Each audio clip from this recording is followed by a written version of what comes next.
মাজুলী দলঙক লৈ হেতালি খেলা সহ্য কৰা নহ'ব।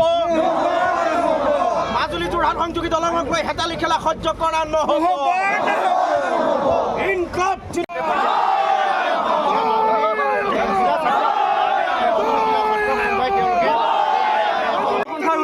মাজুলীবাসী ৰাইজৰ সহযোগত আজি এই নাওখলিত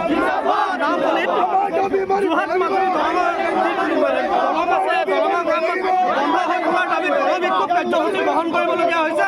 ইয়াৰ পৰাই আমি প্ৰতিবাদ চৰকাৰ আৰু চেণ্ট্ৰেল গভৰ্ণমেণ্টক এটাই স্পষ্টভাৱে দাবী জনাব বিচাৰিছোঁ, যি মাজুলী যোৰহাট দলঙৰ কাম বন্ধ হৈ আছে এই বন্ধ অতি শীঘ্ৰে আৰম্ভ হ'ব লাগিব আৰু যাতে মাজুলীবাসীৰ ৰাইজৰ আৱেগ মাজুলীবাসী ৰাইজৰ প্ৰাপ্য মাজুলী যোৰহাট সংযোগী দলংখন এই দলংখন যিকোনো মাজুলীবাসীয়ে পাবই লাগিব। ইয়াৰ লগত মাজুলীৰ স্বাস্থ্য শিক্ষা আৰ্থসামাজিক দিশটো জড়িত হৈ আছে।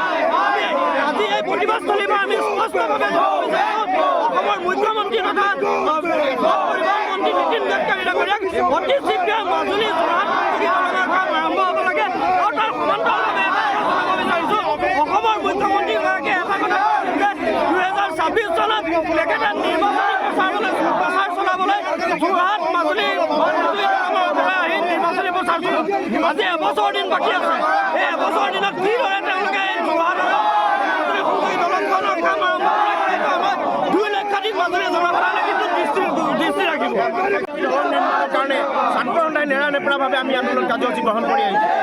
আজি যোৱা 4টা মাহে যোৰহাট মাজুলী সংযোগী দলং নিৰ্মাণৰ কাম বন্ধ হৈ আছে। তাৰ পিছতো অসম চৰকাৰ আৰু কেন্দ্ৰীয় চৰকাৰে যেনেধৰণে ব্যৱস্থা গ্ৰহণ কৰিব লাগে আজি পৰ্যন্ত লোৱা নাই। সাংসদগৰাকী আৰু বিধায়কগৰাকীৰ ভূমিকা অতি পুতৌলক। আমি এটা কথা স্পষ্টভাৱে অসম চৰকাৰ আৰু কেন্দ্ৰীয় চৰকাৰক ক'ব খুজিছোঁ, এই দলং মাজুলীৰ আৱেগ, মাজুলী শিক্ষা স্বাস্থ্য আৰু আৰ্থসামাজিক উন্নয়নৰ প্ৰশ্নত মাজুলীবাসীক দলং লাগে।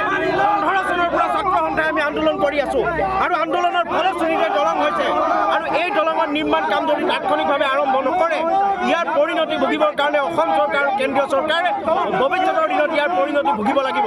আৰু পুনৰবাৰ এটা কথা আমি স্পষ্টভাৱে মাজুলীবাসীক লগত লৈ ক'ব খুজিছোঁ যে মাজুলীবাসীয়ে দলংখন লাগে কাৰণে বিচৰা নাই, মাজুলীবাসীৰ আৱেগৰ খেলা অধিকাৰ এখন চৰকাৰৰ নাই। কাৰণ মাজুলীৰ শৈক্ষিক, মাজুলীৰ স্বাস্থ্য আৰু মাজুলীৰ আৰ্থসামাজিক উন্নয়নৰ প্ৰশ্নত আমাক এই দলং লাগে আৰু এই দলঙৰ যি নিৰ্মাণ কাম বন্ধ হৈ আছে তাৎক্ষণিকভাৱে এই দলঙৰ নিৰ্মাণ কাৰ্য আৰম্ভ কৰি মাজুলীবাসীক সময়মতে দলং উপহাৰ দিবৰ কাৰণে আমি কেন্দ্ৰীয় চৰকাৰ অসম চৰকাৰ দাবী জনাইছোঁ। মাজুলীবাসীৰ ৰাইজৰ এই আৱেগ ৰাজ্য চৰকাৰে বাৰম্বাৰ খেলা খেলিছে।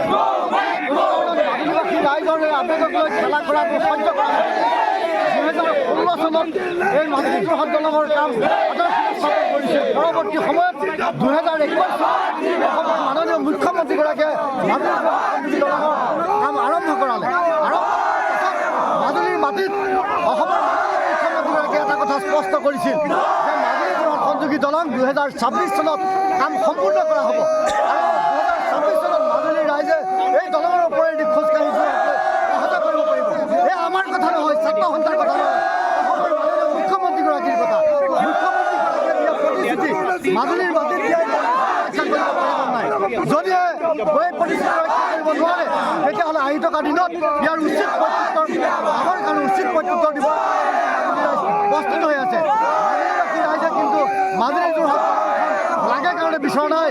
এই দলঙৰ মূল লক্ষ্য হ'ল যে মাজুলীৰ আৰ্থসামাজিক উন্নয়নৰ প্ৰশ্নত, মাজুলীৰ চিকিৎসা শিক্ষা, মাজুলীৰ আৰ্থসামাজিক উন্নয়নৰ প্ৰশ্নত আৰু বহিৰ্জগতৰ লগত যোগাযোগ সূচনাৰ কাৰণে এই মাজুলী যোৰহাট মাজুলীবাসী ৰাইজে বিচাৰিছে। এই মাজুলীবাসী ৰাইজৰ কৰিছে বাৰম্বাৰ ইয়াৰ উচিত মাজুলীবাসী ৰাইজ প্ৰস্তুত হৈছে আৰু উচিত প্ৰত্যুত্তৰ দিবৰ কাৰণে মাজুলীবাসী ৰাইজ কিন্তু মাজুলী আৰু যোৰহাট সংযোগী দলঙৰ ক্ষেত্ৰত যিমানখিনি কৰিব লাগিছিলে তেওঁ নিৰ্বিকাৰ মনোভাৱ আমি দেখিবলৈ পোৱা গৈছে।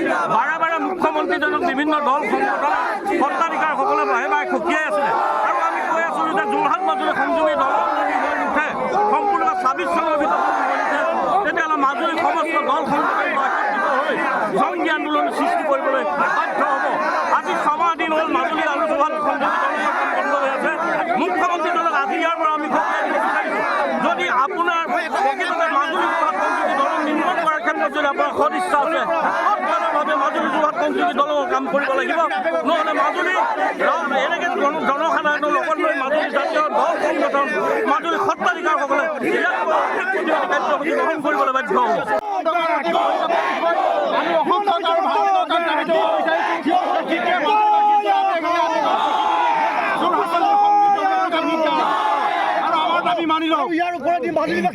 যিকোনো খবৰৰ বাবে যোগাযোগ কৰক 7099017330 লগতে 7099017110 নম্বৰত।